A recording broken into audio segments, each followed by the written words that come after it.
নমস্কার বন্ধুরা, অতুলনীয় পুষ্টিগুণে ভরা এই সজনে ডাঁটা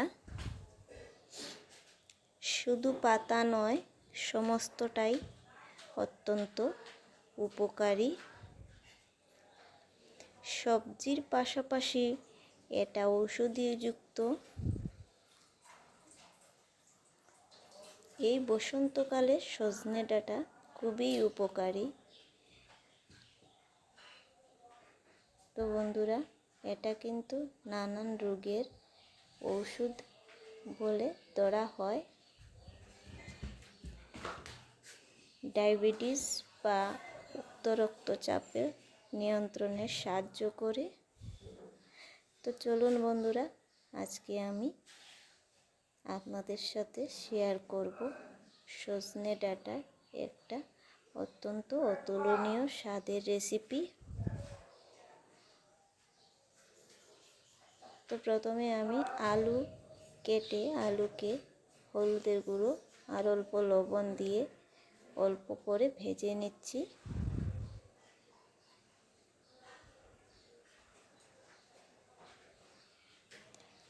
তারপর তেলের মধ্যে দিয়ে দিলাম গোটা তেজপাতা আর গোটা দারচিনি।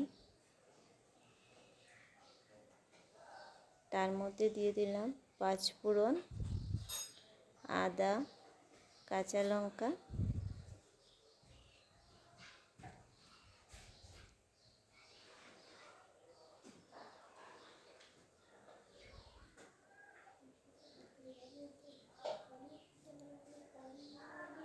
দিয়ে দিলাম টমেটো কুচি। তারপর মশলা, হলুদের গুঁড়ো, লঙ্কা গুঁড়ো আর জিরে গুঁড়ো দিয়ে মশলাটা ভালো করে 5 মিনিটের মতো ভেজে নেব। যতক্ষণ না তেল উপরে চলে আসছে ততক্ষণ ভেজে নেব। দিয়ে দিলাম স্বাদ মতো লবণ।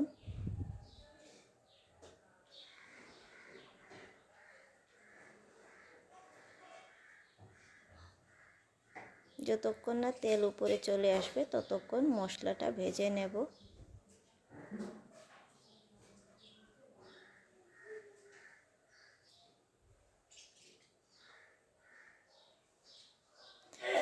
বন্ধুরা, বসন্তকালের এই সবজিটা কিন্তু সবাই পছন্দ করে।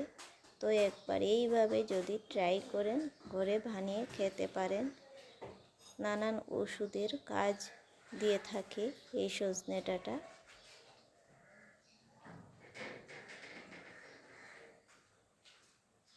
তো তার মধ্যে আমি আলু আর সজনে ডাঁটা দিয়ে একটু নাড়াচাড়া করে ঢেকে দিলাম।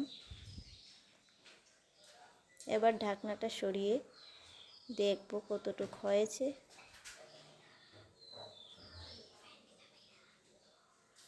তো বন্ধুরা, এবার দিয়ে দিলাম জল,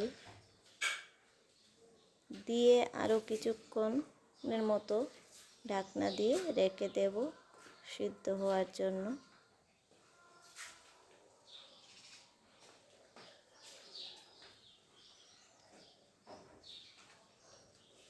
তো বন্ধুরা, এইভাবে যদি সজনা ডাঁটা আলু দিয়ে একদম কম মশলা দিয়ে আপনারা তৈরি করে নিতে পারবেন।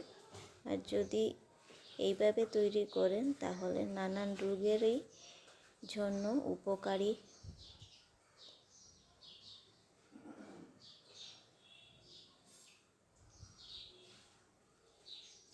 তো কিছুক্ষণ পর আবারও চলে এলাম।